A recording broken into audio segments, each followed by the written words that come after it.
¿Alguna vez has sentido que alguien no solo te rechaza, sino que desea lo peor para ti, incluso tu destrucción? La Biblia nos advierte que hay corazones tan llenos de odio que traman activamente el mal contra otros.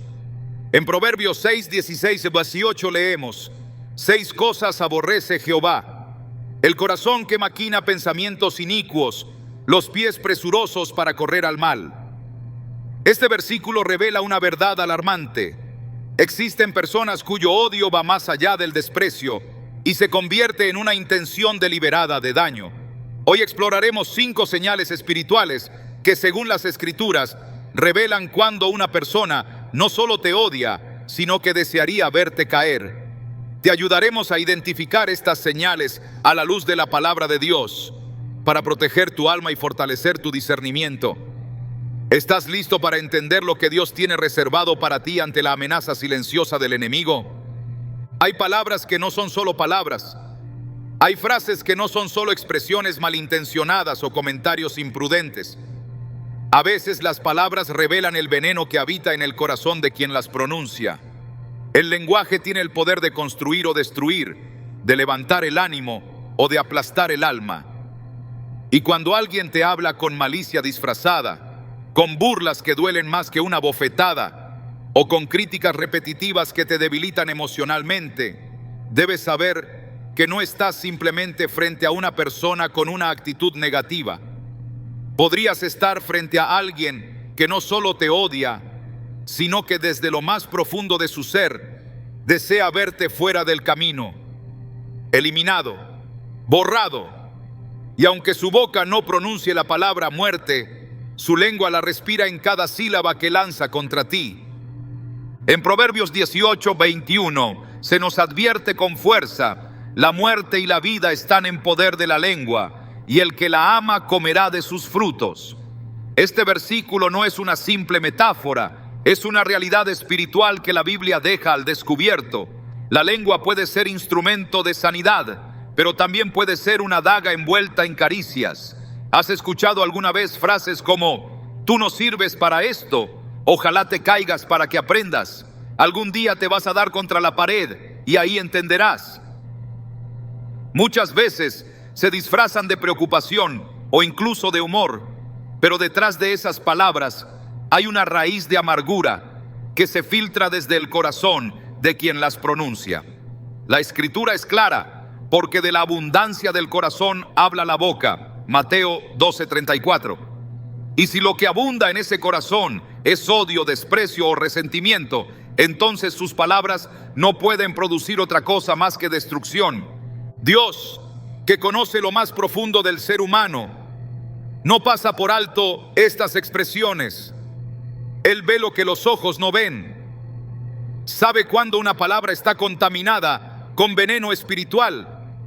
Sabe cuándo el alma de alguien se ha dejado arrastrar por las tinieblas al punto de que desea tu caída, tu ruina, tu fin. Por eso Jesús fue tan claro cuando dijo que no solo se juzga el acto de matar, sino también el deseo que precede a ese acto. En Mateo 5, 21, 22 declara: habéis oído que fue dicho a los antiguos: no matarás. Pero yo os digo que cualquiera que se enoje contra su hermano será culpable de juicio. La intención oculta ya es una sentencia ante los ojos de Dios. La agresión verbal, el odio disfrazado, la constante humillación pública o privada son señales de una intención que ha dejado de ser pasiva y ahora actúa con intencionalidad maligna. Y esta señal, la del lenguaje venenoso, suele aparecer primero. Es como el humo que anuncia el fuego. Antes de cualquier acto directo, quien desea tu destrucción comienza por deteriorar tu imagen, desgastar tu espíritu, quebrar tu confianza. El enemigo espiritual desde los tiempos antiguos ha usado las palabras como armas de guerra. Lo hizo en el Edén con Eva, cuando tergiversó las palabras de Dios para sembrar duda y confusión. Lo hizo con Job, cuando los que estaban a su alrededor, lejos de consolarlo, usaron sus palabras para acusarlo, menospreciarlo y empujarlo hacia la desesperación. Job 16, 4, 5. Recoge la queja del justo. También yo podría hablar como vosotros si vuestra alma estuviera en lugar de la mía. Podría hilvanar palabras contra vosotros y sobre vosotros mover mi cabeza.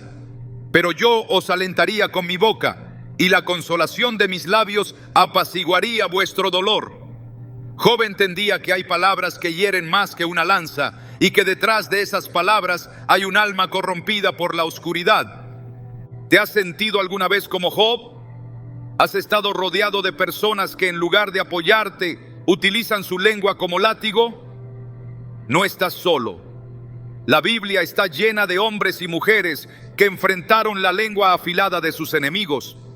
David, el salmista, clamaba continuamente por protección contra los que usaban sus palabras como arma. En el Salmo 64, 2-3 dice: escóndeme del consejo secreto de los malignos, que afilan su lengua como espada y lanzan cual saeta suya, palabra amarga. David sabía que esas palabras podían abrir heridas profundas, heridas que no se ven, pero que sangran internamente, heridas que minan la fe, que roban el gozo, que destruyen la esperanza. Pero ¿por qué alguien querría herirte de esta manera? ¿Qué gana una persona con llenarte de palabras que debilitan tu espíritu? Muchas veces el odio no surge porque hiciste algo mal, sino precisamente porque hiciste algo bien. El enemigo, que opera a través de personas sin discernimiento ni amor, odia la luz. Y si llevas luz, si caminas con propósito, si tienes un llamado, si portas la bendición de Dios, eso incomoda a los que habitan en tinieblas. No es casualidad, es guerra espiritual. Jesús fue atacado con palabras antes de ser entregado a la cruz. Lo llamaron blasfemo, lo acusaron falsamente, intentaron hacerlo tropezar con preguntas malintencionadas.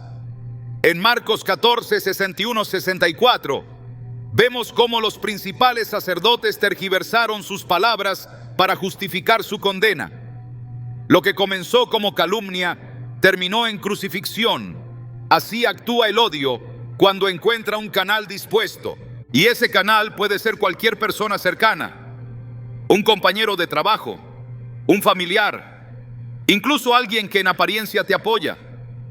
Pero sus palabras, si las examinas con calma y a la luz del Espíritu, revelan otra intención: repetición constante de tus errores, comparaciones sutiles que te disminuyen, bromas que humillan, silencios que acusan.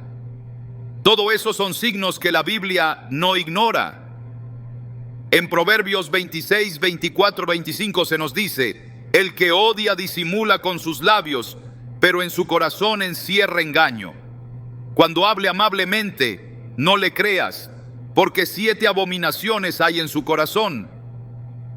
Dios no nos llama a vivir paranoicos, pero sí a vivir despiertos, con discernimiento, a saber leer entre líneas cuando lo que se dice no concuerda con lo que se siente, porque el odio se cuela entre palabras suaves, y la muerte puede esconderse en una sonrisa hipócrita. Lo más peligroso de este tipo de lenguaje es que tiene un efecto acumulativo. Al principio, una palabra hiriente puede parecer insignificante, luego se vuelve habitual, después empieza a moldear la percepción que tienes de ti mismo. La lengua del que odia busca eso, que tú mismo empieces a odiarte, que renuncies, que abandones.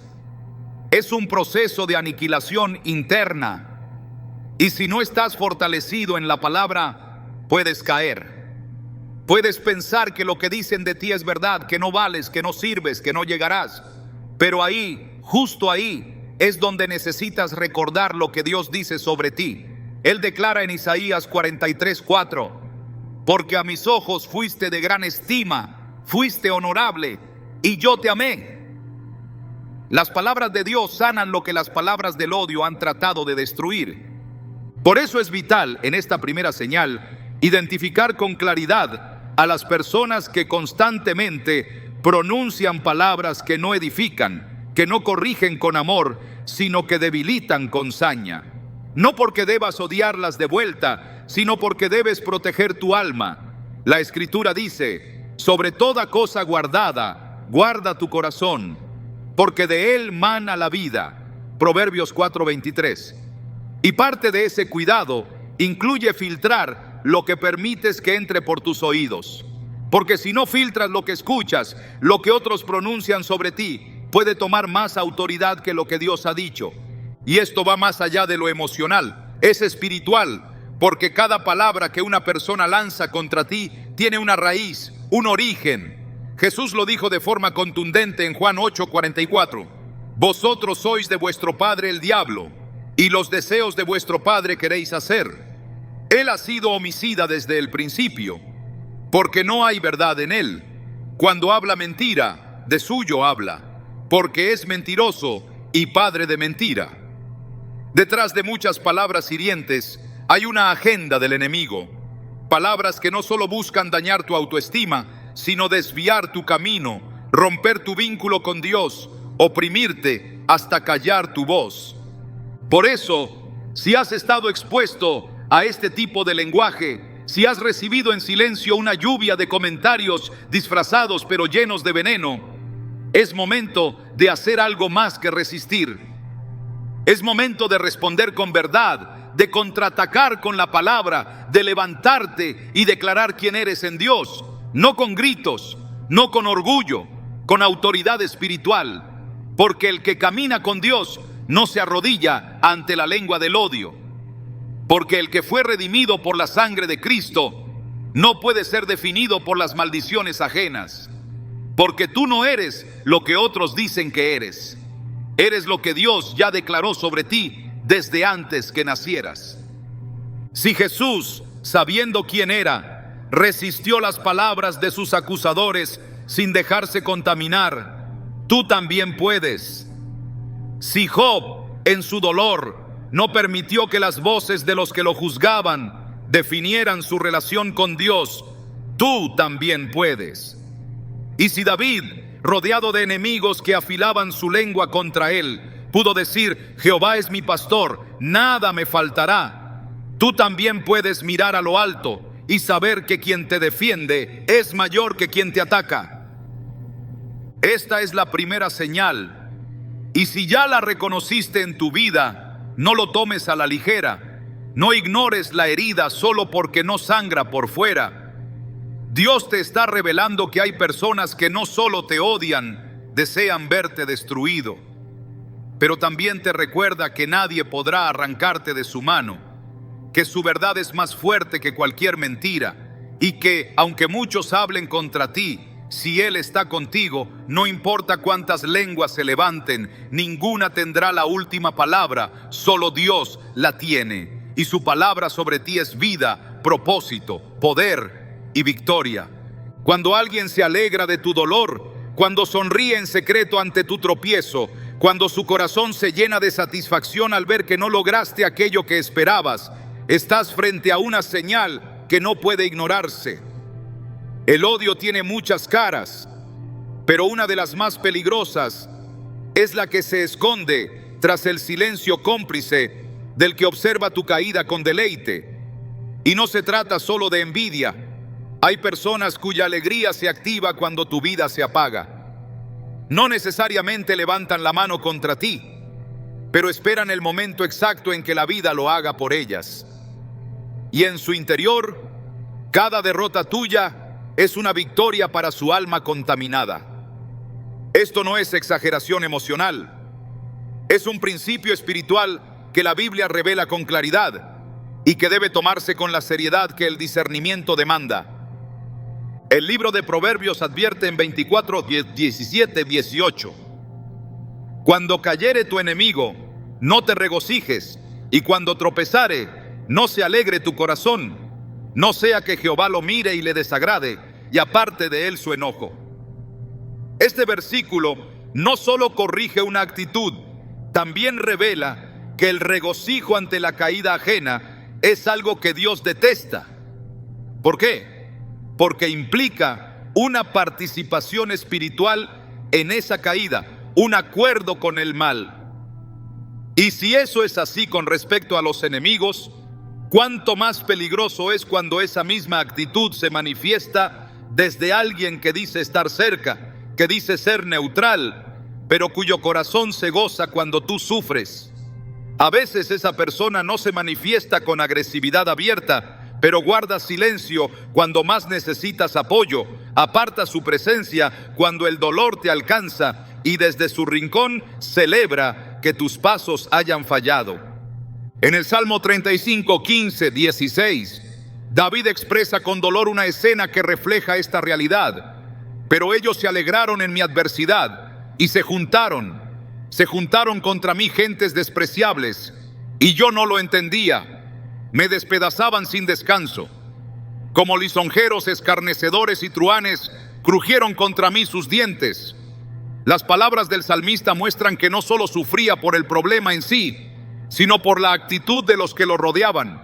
La burla, la alegría disfrazada, la crítica constante, esa es la evidencia de una intención oscura, porque la celebración del sufrimiento ajeno no es una reacción superficial, es la manifestación de un corazón contaminado por el espíritu del enemigo. Y ese espíritu no se conforma con ver un tropiezo, quiere ver destrucción, quiere ver al justo reducido a nada, quiere presenciar la muerte del llamado, del ánimo, del propósito. En el libro de Lamentaciones, capítulo 2, se describe el lamento de Jerusalén tras la caída, pero también se denuncia el regocijo de las naciones que observaban su sufrimiento.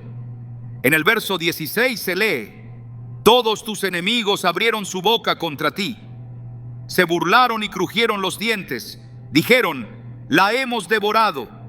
Ciertamente este es el día que esperábamos, lo hemos hallado, lo hemos visto. Esa declaración es reveladora.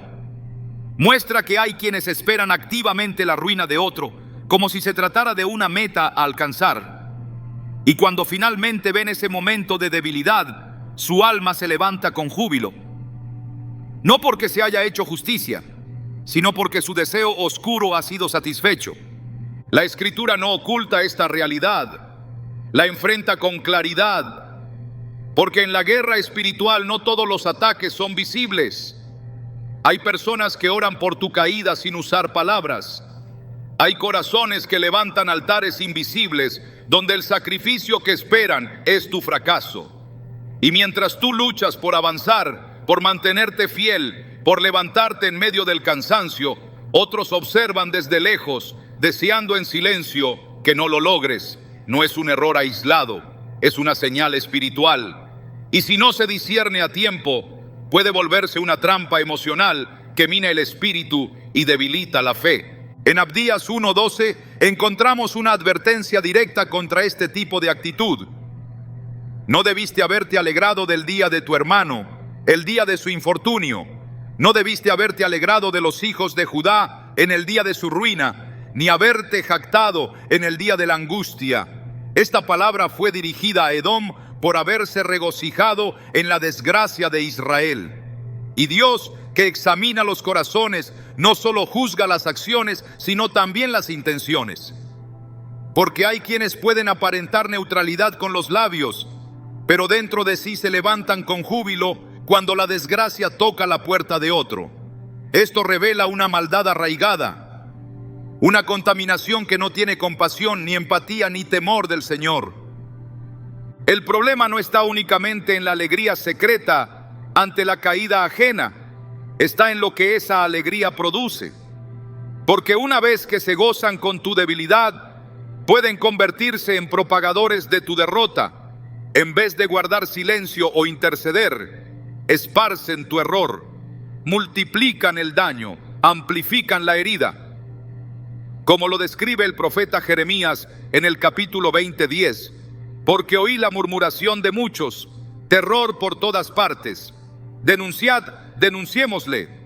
Todos mis amigos esperaban que claudicara, diciendo: quizás se engañará y prevaleceremos contra él, y tomaremos de él nuestra venganza. La expectativa maliciosa de que el justo tropiece, la esperanza de que falle, la espera de su ruina. Esas no son emociones humanas inofensivas. son estrategias de oscuridad. Porque el que espera tu caída con ansias ha entregado su alma al espíritu que mata, roba y destruye. Y esto no se trata solo de relaciones humanas quebradas. Es una dinámica espiritual que apunta directamente al propósito. Porque si el enemigo logra convencer a alguien de que debe esperar tu fracaso, está levantando una oposición silenciosa a tu llamado.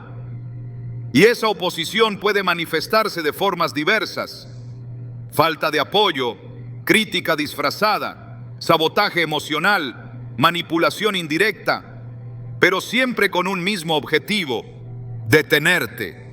No necesariamente matarte en el cuerpo, pero sí en lo que llevas dentro, en tu visión, en tu convicción, en tu fe.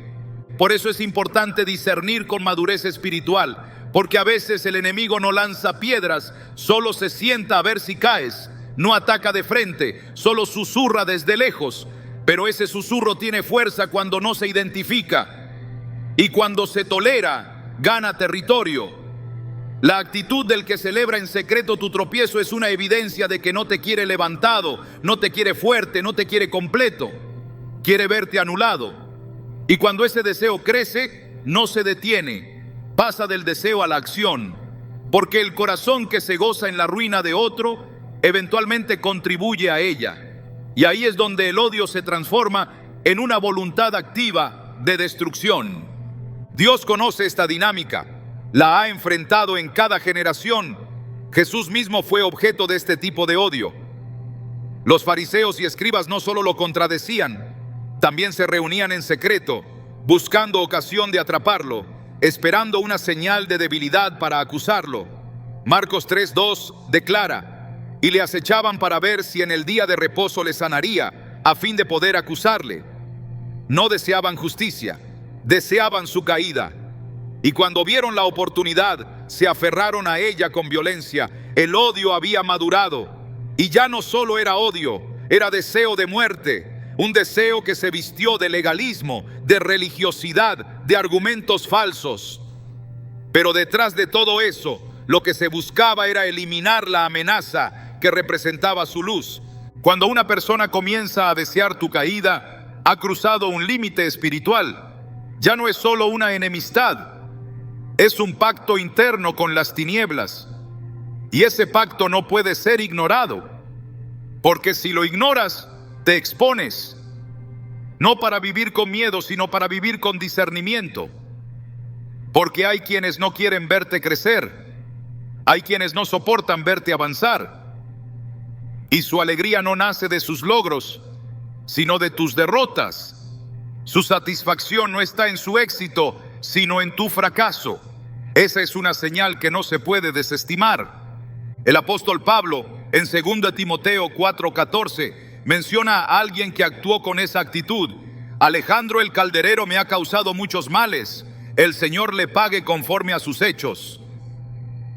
Esta breve declaración revela que incluso en el ministerio más ungido existen personas que activamente buscan causar daño, que no se conforman con la crítica o el desacuerdo, quieren estorbar, frenar, desgastar.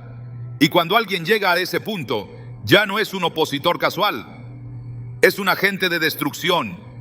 La Escritura no nos deja indefensos ante esto. Nos da herramientas para protegernos, para guardar el corazón, para evitar que el veneno de otros se vuelva raíz en nosotros. Efesios 6:12 nos recuerda: porque no tenemos lucha contra sangre y carne, sino contra principados, contra potestades, contra los gobernadores de las tinieblas de este siglo. Esto no es una guerra humana, es una batalla espiritual. Y en esa batalla, el que se goza con tu caída es un instrumento en manos del enemigo, aun si no lo sabe.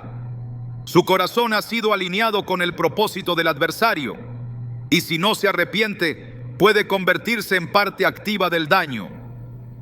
Por eso, cuando percibas esa señal, no la ignores, no la justifiques, no la espiritualices erróneamente con un perdón sin límites que borra el discernimiento. El amor verdadero perdona, pero también discierne. El amor no es ciego, el amor ve con claridad y actúa con sabiduría. Romanos 12:9 dice: el amor sea sin fingimiento, aborreced lo malo, seguid lo bueno. No se trata de odiar a quien te desea el mal, se trata de no participar de su espíritu, de no permitir que su alegría por tu dolor se convierta en sombra sobre tu camino. Se trata de permanecer firme, con la mirada puesta en el que te llamó, sabiendo que Él es tu defensor, tu escudo, tu justicia. Porque aunque haya quienes esperen tu caída, hay uno que espera tu victoria. Aunque haya quienes deseen tu ruina, hay uno que ya escribió tu restauración. Aunque haya quienes se levanten en secreto contra ti, hay uno que pelea tus batallas en lo invisible. Y su palabra no falla, su promesa no se borra, su plan no se detiene. No importa cuántas bocas callen cuando tropiezas, no importa cuántos ojos brillen cuando sufres. Lo que importa es que Dios está contigo. Y si Él te sostiene, ningún deseo de destrucción prosperará contra ti. Su mano es más fuerte que la voluntad del odio. Su favor es más alto que cualquier mirada de desprecio. Y su propósito sobre tu vida sigue firme, aunque el infierno se alegre cuando tropiezas. Porque lo que para otros es motivo de burla, para Dios es preparación. Lo que para otros es tu final, para Dios es solo el principio. Cuando alguien se presenta como aliado, pero en lo secreto alimenta su propia agenda, cuando sonríe mientras te observa caminar hacia el lugar donde él mismo ha tendido la trampa, entonces estás frente a una de las señales más peligrosas del odio disfrazado, la traición cercana. La Escritura no la minimiza, la denuncia con fuerza y claridad. Porque no hay herida más profunda que la que proviene de alguien que conocía tus pasos, tus pensamientos, tus debilidades, y eligió usarlas en tu contra. No es el extraño el que tiene el poder de herirte mortalmente, sino aquel que compartió tu pan, tu oración, tu confianza. Y la Biblia lo ilustra con el beso más infame de la historia, aquel que no fue acto de amor, sino el sello final de una entrega premeditada. En Lucas 22, 47, 48, se relata el momento exacto. Mientras él aún hablaba, se presentó una turba, y el que se llamaba Judas, uno de los 12, iba al frente de ellos, y se acercó hasta Jesús para besarle. Entonces Jesús le dijo: Judas, ¿con un beso entregas al Hijo del Hombre? Esa pregunta no fue retórica, fue la exposición divina de una de las formas más sutiles y devastadoras en que el odio se manifiesta, bajo el disfraz de cercanía. Judas no gritó contra Jesús, no lo maldijo, no lo atacó con espadas, lo entregó con un gesto de afecto. Y ese beso no solo fue traición, fue intento de anulación, porque Judas sabía quién era Jesús, conocía su poder, había visto sus milagros, había escuchado su verdad, y aún así lo llevó hacia la muerte, sellando su propia condenación. El que desea tu destrucción rara vez se identifica como enemigo. El verdadero peligro está en aquellos que se visten con familiaridad mientras preparan el daño. Personas que usan la confianza como arma, que obtienen acceso solo para manipular, que estudian tus emociones no para ayudarte, sino para saber cómo herirte con precisión. La traición no comienza con la acción, comienza con la intención, y esa intención suele estar presente mucho antes de que se revele. En Juan 13:12 dice: y cuando cenaban, como el diablo ya había puesto en el corazón de Judas Iscariote, hijo de Simón, que le entregase. La traición entonces es espiritual antes que física. Es una semilla plantada por el enemigo en corazones que le han abierto espacio. El error más común es creer que la traición es solo una falta moral. En realidad es una estrategia espiritual para frenar, para detener, para destruir lo que Dios ha puesto en movimiento. Jesús fue traicionado en la víspera de su crucifixión. David fue traicionado por su propio hijo. José fue traicionado por sus hermanos. La traición es una sombra recurrente que se levanta contra quienes tienen un destino trazado por Dios. No porque sean débiles, sino precisamente porque son portadores de algo que el infierno desea abortar. Y ese algo no se puede destruir desde fuera, solo desde dentro. Por eso el enemigo busca canales internos, personas con acceso emocional, con influencia cercana, con apariencia de lealtad. En el Salmo 55, 12, 14, David describe con angustia esa herida. Porque no me afrentó un enemigo, lo cual habría soportado, ni se alzó contra mí el que me aborrecía, porque me hubiera ocultado de él. Sino tú, hombre al parecer íntimo mío, mi guía y mi familiar, que juntos comunicábamos dulcemente los secretos y andábamos en amistad en la casa de Dios. Ese dolor revela que el alma no se quebranta con el golpe del adversario desconocido, sino con el puñal del amigo que conoce el camino hasta el corazón. La traición no es solo el acto de entregar, es el acto de hacerlo sabiendo lo que significa, entendiendo el daño y eligiéndolo igualmente. Hay una dimensión espiritual en esto que va más allá de la traición puntual. Cuando alguien se levanta en tu contra desde dentro, lo que busca no es solo perjudicarte, busca invalidarte, quitar autoridad, desmantelar tu testimonio, oscurecer tu propósito. Porque el traidor no solo entrega cuerpos, entrega destinos. Judas no solo entregó a Jesús a los soldados, quiso eliminar el impacto de su presencia, de su enseñanza, de su poder. Quiso silenciar la luz. Y en esa entrega mostró que el odio más mortal es el que finge amor hasta el último momento. La traición es el lenguaje de quienes no soportan lo que representas, pero tampoco se atreven a oponerse abiertamente. Y cuando el corazón se llena de esa doblez, se convierte en terreno fértil para la acción más fría y calculada. En 2 Samuel 15, Absalón, hijo de David, comienza a conspirar contra su padre. Lo hace de forma encubierta, posicionándose estratégicamente como intermediario entre el pueblo y el rey. En el verso 6 se afirma: de esta manera hacía Absalón con todos los de Israel que venían al rey a juicio, y así robaba Absalón el corazón de los de Israel. La traición comenzó mucho antes del alzamiento. Comenzó con seducción, con palabras suaves, con manipulación emocional.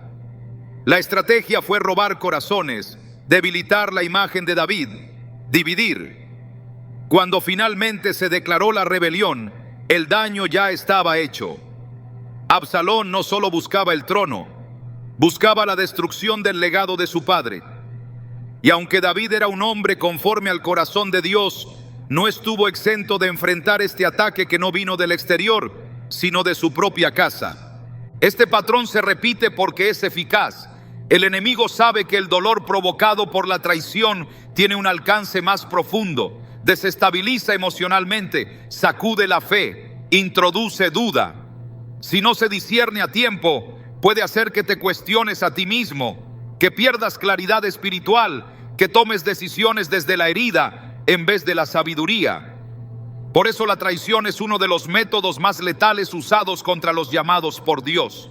Su objetivo no es solo herir, sino quebrar. Y quien es traicionado sin preparación puede quedar paralizado, sin fuerza para avanzar. Jesús, sin embargo, no ignoraba lo que sucedía en su entorno. En Juan 13:21 afirma con conocimiento pleno: de cierto os digo que uno de vosotros me va a entregar.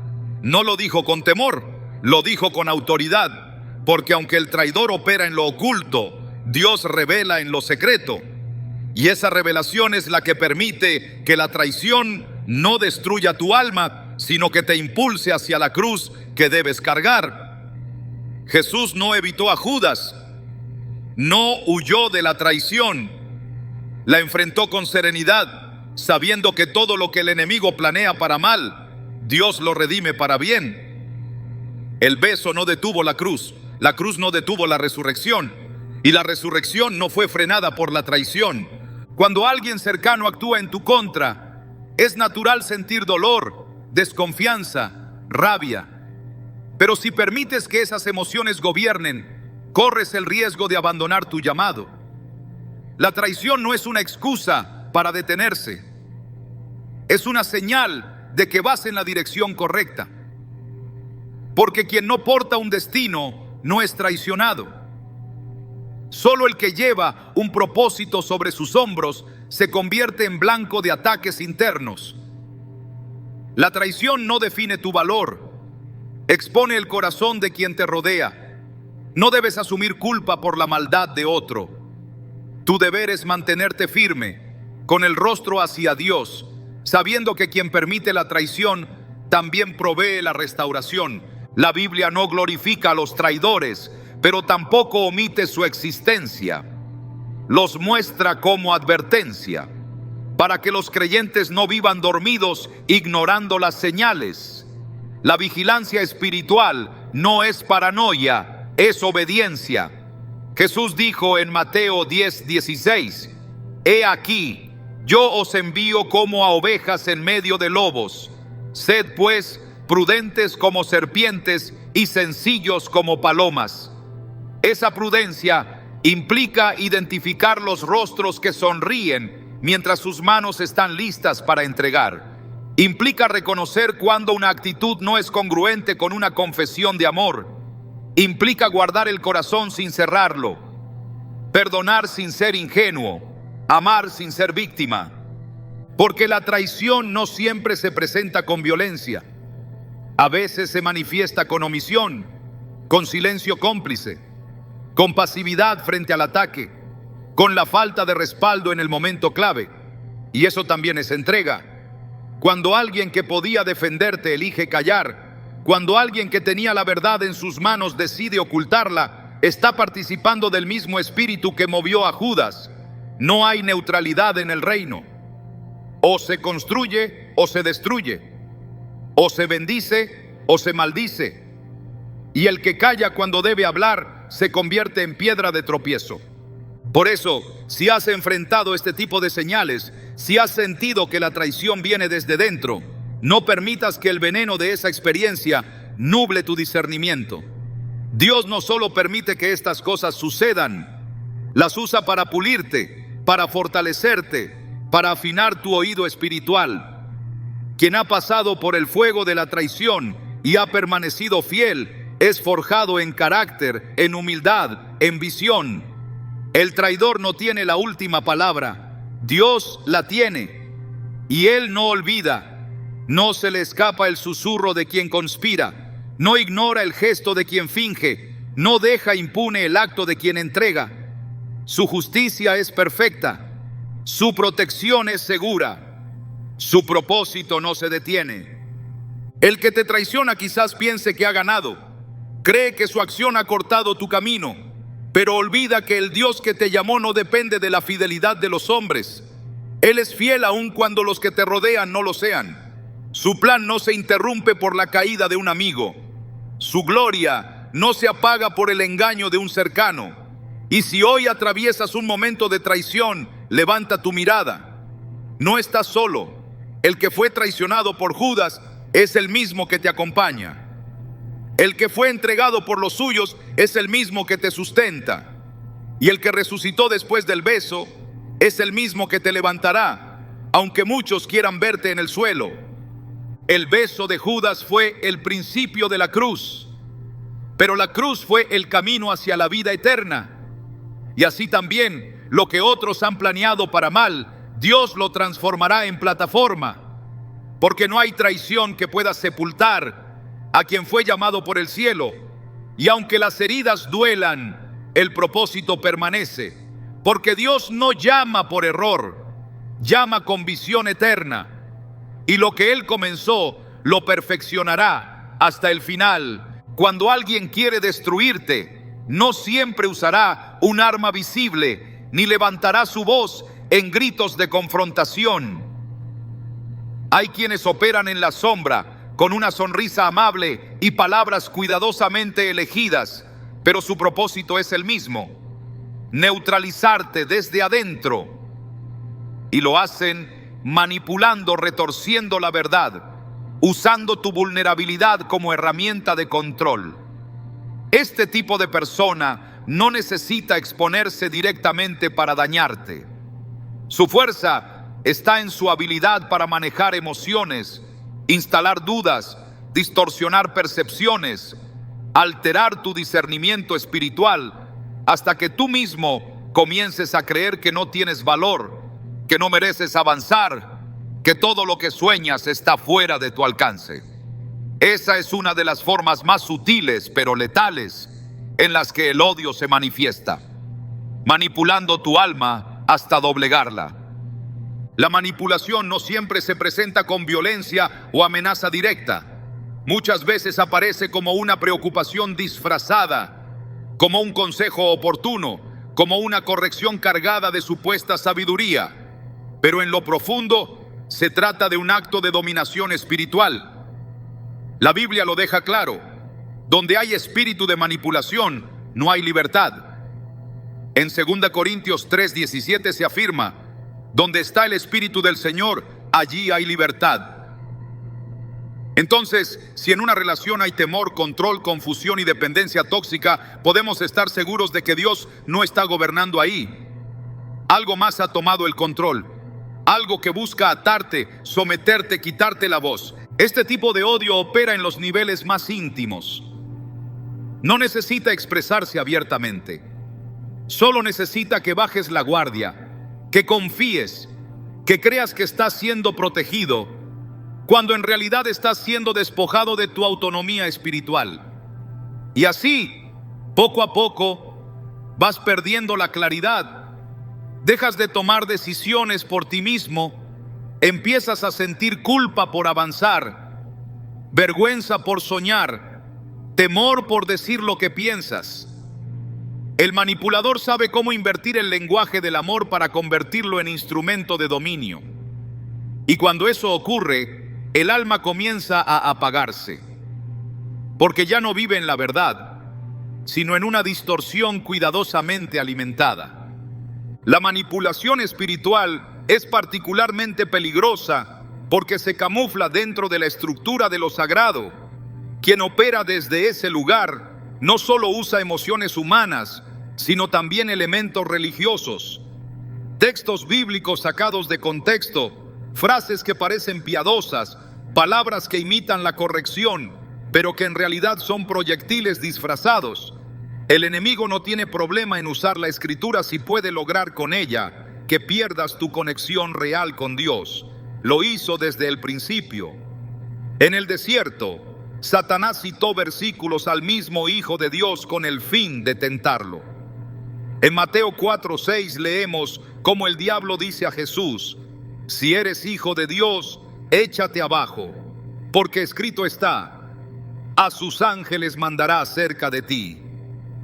Usó la palabra sagrada como herramienta de manipulación, esperando que Jesús cayera en la trampa. Pero Jesús conocía no solo la letra, sino el corazón de Dios. Y por eso respondió con autoridad, desenmascarando la intención del enemigo. El que desea tu ruina no siempre actúa con brusquedad. A menudo te rodea con palabras dulces y actitudes serviciales, mientras va tejiendo alrededor de ti una red invisible de control. Sabe cuándo hablar y cuándo callar, cómo presentarse como el apoyo perfecto, cuándo hacerse necesario en tu vida para que empieces a depender emocional y espiritualmente de su aprobación. Y cuando esa dependencia se establece, el siguiente paso es ejercer control total sobre tus pensamientos, tus acciones, tus decisiones. Ya no actúas por convicción, sino por miedo a la reacción del otro. Ya no obedeces a Dios, sino a la voz que pretende hablar en nombre de Dios, pero no lo representa. La manipulación emocional es una forma sofisticada de esclavitud. Quien la practica ha decidido que su voluntad debe imponerse sobre la del otro, sin importar las consecuencias. Puede camuflarse como mentor, como guía espiritual, como amigo protector, pero lo que busca es establecerse como autoridad suprema en tu vida. En Gálatas 1:10, el apóstol Pablo confronta este espíritu con firmeza. ¿Busco ahora el favor de los hombres o el de Dios? ¿O trato de agradar a los hombres? Si todavía agradara a los hombres, no sería siervo de Cristo. La manipulación siempre intenta desplazar el lugar de Dios y poner a una persona en el centro. No busca edificarte, busca sujetarte. No busca que crezcas, busca que dependas. Y cuando lo logra, el alma entra en un estado de sometimiento que la aleja de su diseño original. El control emocional también opera a través de la culpa. El manipulador espiritual sabe que si logra que te sientas constantemente en deuda, podrá manejarte con facilidad. Utiliza tus errores pasados, tus fragilidades, incluso tu deseo sincero de agradar a Dios como herramientas para doblegarte. Pero la palabra enseña que la culpa que paraliza no viene de Dios. En Romanos 8:1 se declara: ahora pues, ninguna condenación hay para los que están en Cristo Jesús. La condenación constante, la vergüenza reiterada, la sensación de no estar nunca a la altura, no provienen del cielo, son armas del infierno. Y quienes las emplean con habilidad se convierten en cómplices del enemigo, aunque no lo reconozcan conscientemente. Una de las formas más evidentes en las que opera la manipulación es a través del aislamiento. El que quiere controlar tu vida sabe que mientras estés rodeado de otros que puedan darte otra perspectiva, su poder se debilita. Por eso busca separarte. Comienza por poner en duda tus vínculos, señalar supuestas malas influencias, levantar sospechas sobre personas clave. Así consigue que dependas exclusivamente de su voz, de su aprobación, de su presencia. Y una vez que logra ese aislamiento, el control se vuelve total. Pero esto contradice el diseño de Dios para las relaciones espirituales. En Hebreos 10:24-25 se exhorta: y considerémonos unos a otros para estimularnos al amor y a las buenas obras, no dejando de congregarnos. El cuerpo de Cristo no está diseñado para vivir en dependencia de una sola voz humana, sino para nutrirse en comunidad, con diversidad de dones, con la guía colectiva del Espíritu Santo. El que te manipula emocionalmente no quiere verte muerto físicamente, pero sí muerto espiritualmente. Desea que dejes de pensar por ti mismo, que te desconectes del propósito original, que no escuches a Dios sin pasar primero por su filtro. Y cuando alguien se posiciona entre tú y la voz del Señor, ha cruzado una línea espiritual peligrosa. Se ha convertido en un obstáculo, en un falso mediador. Y solo hay uno que ocupa legítimamente ese lugar: Jesús. 1 Timoteo 2:5 lo afirma: porque hay un solo Dios y un solo mediador entre Dios y los hombres, Jesucristo hombre. Cualquier otro que pretenda ocupar ese lugar está usurpando una autoridad que no le pertenece. Y esa usurpación, aunque se disfrace de amor, es una forma avanzada de oposición espiritual. En muchas ocasiones, el manipulador actúa bajo una apariencia de espiritualidad superior. Cree tener más revelación, más discernimiento, más madurez. Y usa esa supuesta superioridad para invalidar tu percepción, para descalificar tus intuiciones, para imponer sus ideas como si fueran mandatos divinos. Pero el verdadero siervo de Dios nunca impone. Enseña con mansedumbre, aconseja con humildad y reconoce que el Espíritu Santo también habla a través de ti. En Juan 16:13, Jesús promete: pero cuando venga el Espíritu de verdad, Él os guiará a toda la verdad. No dice que necesitarás a un intermediario humano permanente. Dice que el Espíritu te guiará. Eso significa que si alguien te hace sentir que no puedes escuchar a Dios directamente, está operando desde una mentira. Está construyendo una estructura que no se basa en la verdad del Evangelio. Hay quienes incluso usan la corrección como excusa para manipular. Dicen que lo hacen por tu bien, que quieren ayudarte a crecer, que solo buscan tu edificación.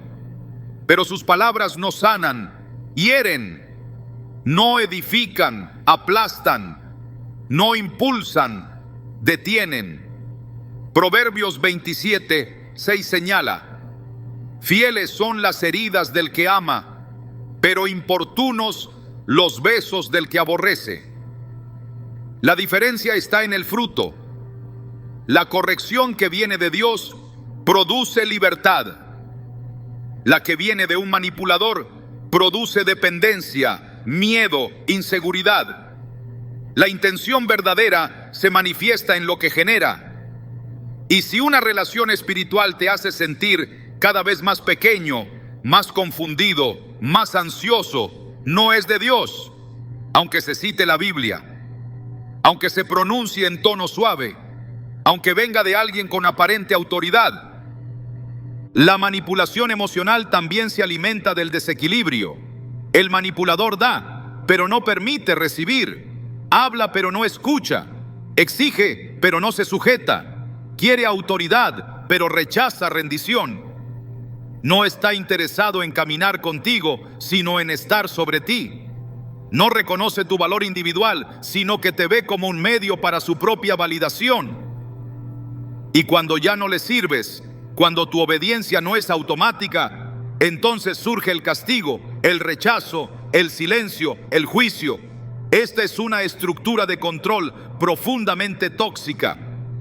Y si no se identifica a tiempo, puede destruir no solo tu fe, sino tu capacidad de relacionarte con otros de forma sana. La Escritura no nos deja sin defensa frente a este tipo de ataque. En 1 Juan 4:1 se nos instruye: amados, no creáis a todo espíritu, sino probad los espíritus si son de Dios. Esa prueba no es solo para las doctrinas, también es para las actitudes, para las relaciones, para los vínculos emocionales que dicen estar ungidos, pero que oprimen en lugar de liberar. Y esa prueba se hace con la guía del Espíritu Santo, con la palabra viva, con la sabiduría que viene de lo alto. Dios no desea que vivas sometido a una relación manipuladora. No te diseñó para ser esclavo de la voluntad de nadie. Él te llamó a libertad. En Gálatas 5:1 se proclama: estad pues firmes en la libertad con que Cristo nos hizo libres, y no estéis otra vez sujetos al yugo de esclavitud. Ese yugo puede ser emocional, espiritual, mental, pero la obra de Cristo incluye tu liberación total. Y cuando identificas a alguien que desea doblegar tu voluntad con estrategias disfrazadas de espiritualidad, estás llamado a actuar con firmeza, con discernimiento, con obediencia a la voz de Dios por encima de cualquier otra voz. El que manipula no siempre lo hace con odio abierto, pero su deseo de control, su necesidad de dominación, su imposición constante, lo convierten en un enemigo silencioso de tu llamado. No es necesario que te ataque frontalmente para desear tu anulación. A veces lo hará con suavidad, con persuasión, con una sonrisa, pero el fruto será el mismo. Querrá verte dependiente, inseguro, quebrado. Por eso la Biblia nos llama a velar, a orar, a discernir, porque no todo el que se acerca lo hace para edificar. Algunos se acercan para destruir desde adentro, con manos suaves pero intenciones torcidas. Y si no estás anclado en la palabra, podrías caer en la trampa de quien no solo te odia, sino que desea verte muerto en lo más profundo de tu ser. El odio, que no puede explicarse con lógica muchas veces, tiene una raíz espiritual. Hay personas que no te odian por algo que hiciste, sino por lo que representas. No te odian por tus errores, sino por tu luz. Y no desean simplemente apartarte, sino verte completamente eliminado. Lo que los mueve no es un conflicto humano, es una batalla interna que se activa cuando la gracia que llevas desafía la oscuridad que ellos no quieren soltar. Ese tipo de odio no nace de una discusión o de un malentendido. Es una reacción espiritual ante la evidencia del favor de Dios sobre tu vida. Y cuando ese favor se hace evidente, el espíritu que habita en el otro no lo soporta. Esa fue la historia de Saúl y David, una de las expresiones más claras de cómo el favor divino puede despertar un deseo letal en aquellos que se sienten amenazados por tu propósito. Saúl no comenzó odiando a David, lo admiró, lo celebró, le permitió entrar a su círculo. Pero en cuanto percibió que la unción sobre David comenzaba a brillar más que la suya, el corazón de Saúl se contaminó. En 1 Samuel 18, 7, 9 se describe el momento clave. Y cantaban las mujeres que danzaban y decían: Saúl hirió a sus 1000 y David a sus 10,000. Y se enojó Saúl en gran manera. Y desde aquel día Saúl no miró con buenos ojos a David. Esa mirada cambió la historia. Lo que era respeto se transformó en celos. Lo que era admiración se convirtió en amenaza. Lo que era cercanía se volvió persecución. Porque cuando alguien no soporta la evidencia del llamado de Dios en tu vida, no descansará hasta verte reducido a nada. La raíz de ese odio no está en el comportamiento de David, sino en la inseguridad espiritual de Saúl. El problema no era David, era la ausencia de obediencia en el corazón de un rey que había perdido su conexión con Dios. Y al ver que otro ocupaba ahora ese lugar de favor, su reacción fue la violencia. Intentó matarlo, lo persiguió, movilizó ejércitos enteros, invirtió años de su reinado en destruir a quien nunca le había hecho daño. Pero detrás de cada intento, lo que realmente se revelaba era un alma que no podía tolerar que la gracia de Dios se manifestara en otro. Este patrón se repite constantemente. Cuando portas un llamado genuino, hay personas que no podrán ocultar su incomodidad, no por lo que haces, sino por lo que emanas. Porque la presencia de Dios en tu vida despierta conciencia en los que han dejado de caminar en obediencia. Tu pureza los confronta, tu fe los irrita, tu integridad expone sus atajos, y lo que no pueden controlar, buscan destruir. No soportan ver que sigues en pie, que avanzas, que creces, que no te detuviste. Su problema no es contigo, es con la evidencia de que Dios no ha terminado contigo. Y mientras más visible sea esa evidencia, más intenso será su rechazo. El espíritu de Saúl no se limita a personas en autoridad.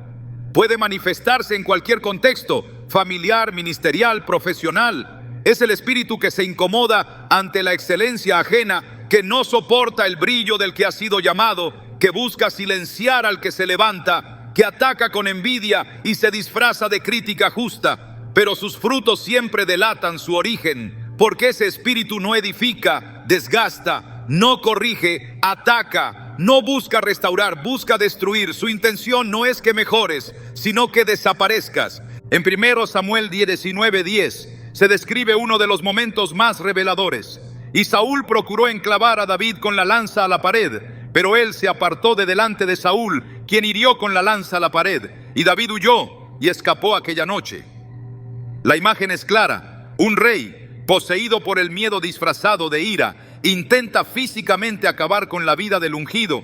Ya no se trata de conflictos de opinión, es un intento abierto de anulación. La lanza de Saúl representa todo intento humano de detener lo que Dios ha ungido. Representa la crítica destructiva, la persecución injusta, la manipulación disfrazada de corrección, el rechazo sistemático. Pero también representa la inutilidad de todo intento humano de frenar un propósito divino, porque la lanza nunca alcanzó su objetivo. Y eso es lo que el espíritu de Saúl no soporta, que a pesar de sus ataques, sigues avanzando. Dios nunca dejó solo a David. A pesar de los intentos de destrucción, la mano del Señor lo protegió, y ese mismo principio se mantiene. No importa cuántas lanzas se levanten, no importa cuántas veces te intenten clavar contra el muro del olvido. Si Dios está contigo, el favor que te rodea es más fuerte que el odio que te persigue. La fidelidad del Señor es un escudo alrededor de los que le temen, y ningún espíritu envidioso podrá cambiar lo que Él ya ha determinado. El Salmo 23 cobra un sentido más profundo cuando se recuerda esta historia. David, que había sido perseguido sin descanso, escribe: aderezas mesa delante de mí, en presencia de mis angustiadores. Unges mi cabeza con aceite, mi copa está rebosando. La mesa no se prepara en ausencia del enemigo, sino delante de él. Dios no espera que tus adversarios desaparezcan para bendecirte. Él lo hace justo en medio del conflicto. Y al hacerlo, demuestra que su poder no depende de la aceptación humana. La unción no se detiene por la oposición. El llamado no se revoca por los celos. El propósito no se cancela por la persecución. Cuando alguien no soporta el favor que llevas, no se detendrá con ataques aislados. Buscará agotarte, desmotivarte, hacerte retroceder. Pero si resistes con la mirada fija en Dios, si mantienes tu integridad, si no caes en la trampa de responder con odio al odio, verás cómo ese ataque se convierte en parte de tu formación. Porque cada lanza que esquivas fortalece tu discernimiento. Cada palabra que soportas afina tu oído. Cada intento de destrucción revela la profundidad de tu llamado. No es casualidad que el odio aumente a medida que avanzas. Es señal de que estás tocando territorios que el enemigo no quiere soltar. Dios no permitió que Saúl destruyera a David, porque el tiempo de David aún no había terminado. Y lo mismo ocurre hoy.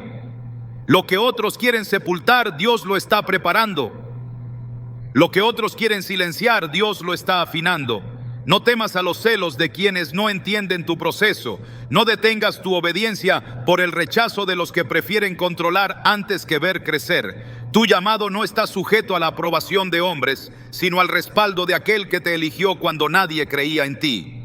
Y si Él comenzó la obra, Él la terminará, aunque muchos no soporten verla cumplida. Cuando las intenciones ocultas se vuelven evidentes, cuando las máscaras caen y el rostro del odio queda al descubierto, la pregunta que se levanta en lo profundo del alma no es por qué, sino cómo protegerse. Porque saber que alguien desea tu destrucción no es lo más difícil. Lo verdaderamente desafiante es mantener el corazón firme sin endurecerlo, caminar sin temor cuando el ambiente está saturado de amenazas veladas y conservar la fe cuando el alma se convierte en blanco. Ante esta realidad, la Biblia no guarda silencio. Dios no ignora el peligro ni minimiza la maldad, pero revela una verdad superior. Su protección es más fuerte que cualquier intención del enemigo. En Salmo 91:4 se declara: con sus plumas te cubrirá y debajo de sus alas estarás seguro. Escudo y adarga es su verdad.